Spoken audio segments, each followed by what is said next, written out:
Grow ব্যাগের মধ্যে মাটির সাথে ভার্মি কম্পোস্ট আর গোবর সার, ব্যাস এই দুটো তিনটে উপকরণ দিয়েই কিন্তু আপনারা আপনাদের বাড়িতে খুব সহজেই পদ্ম গাছ বসাতে পারেন। পদ্ম ফুল আমাদের জাতীয় ফুল। হ্যাঁ, জলপদ্ম আমরা সব সময় পাই না, তবে এই স্থলপদ্ম কিন্তু বছরের বেশ অনেক সময়ই ফোটে।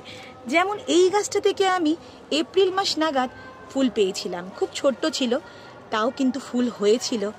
আর এখন দেখুন কি সুন্দর এই গাছটাতে কড়িও কিন্তু চলে এসছে। সামনেই লক্ষ্মী পুজো, আশা করছি লক্ষ্মী পুজোতে আমার বাড়িতে কিন্তু পদ্ম ফুল না কিনলেও হবে, শুধু জলপদ্মই হয়তো কিনতে হবে।